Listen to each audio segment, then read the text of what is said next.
I am very honored to be one of the recipients of this award from the BBVA Foundation, which I would like to deeply thank. I am proud to share this Climate Change Award with my longtime colleagues, Dorthe Jensen, Valérie Masson-Delmotte, Jacob Schwander, and Thomas Stocker. I am being honored for my contribution to ISCOR research, in particular to the European projects that allowed community to cover the last 800,000 years. Also more deeply involved in Antarctic research, I have also been active in projects in Greenland, including fieldwork. Through these various projects, I have been lucky to be associated with two important findings: the existence of a link between greenhouse gases and climate in the past, and the discovery of large and rapid climate change occurring at the scale of a human life or even less.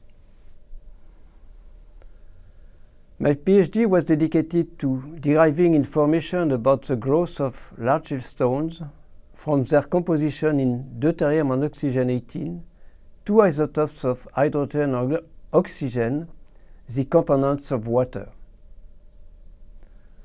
Such studies made me familiar with the various aspects of isotopic fractionation that affect water molecules during their atmospheric cycle, and how the isotopic composition of snow and ice can be used to reconstruct past climate change. I started ISCOR research in the mid-70s in close collaboration with Claude Lorius and his group in Grenoble. For almost 40 years, I then actively participated in major ISCOR international projects and also made contribution to various aspects of the modeling of water isotopes. In the 80s, I became fully involved in the Vostok ISCOR program, conducted in the framework of a collaboration between French, Russian, and US scientists. This ice allowed us to discover a strong correlation between the concentration of greenhouse gases, carbon dioxide and methane, both measured by the team led by Dominique Reynaud, and the Antarctic climate, as derived by our team from water isotopes measurements. First documented over the last glacial interglacial cycle, this correlation has remained strong over the last 4 climatic cycles, a period over which the Vostok ISCOR was extended in the 90s. I was associated with the launch and success of the European program for ice coring in Antarctica, the EPICA project, which allowed to extend the timescale back to 800,000 years. I have fully participated to many other aspects of the Vostok and EPICA programs: ISCOR dating, comparison between the climate and the greenhouse gas records, correlation with other paleo records, and contribution to the interpretation of various ISCOR records, including beryllium, nitrogen, oxygen, argon, and sulfur isotopes. I have long been convinced that looking at the past is a key to understanding the future. The relevance of paleoclimate research to future climate change is now fully recognized, and this is one facet of our field of research of which I am very proud.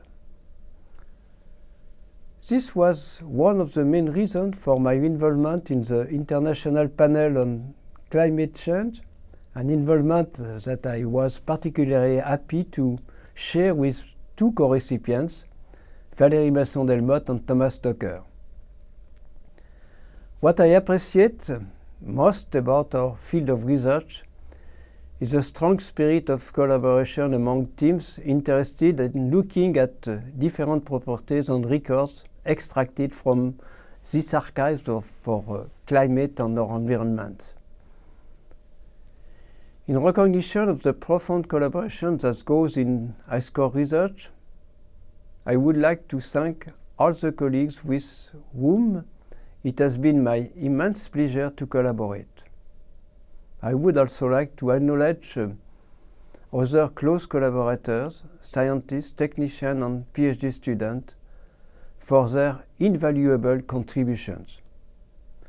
Many thanks as well to research institutions and funding agencies, in particular the French Atomic Energy Agency, an institution where I started my research 56 years ago. And I should also express my deep thanks to national and European research agencies for their support. Acknowledgements go also to my family, in particular to my wife Brigitte, who has been very supportive despite the fact that doing research is very time-consuming.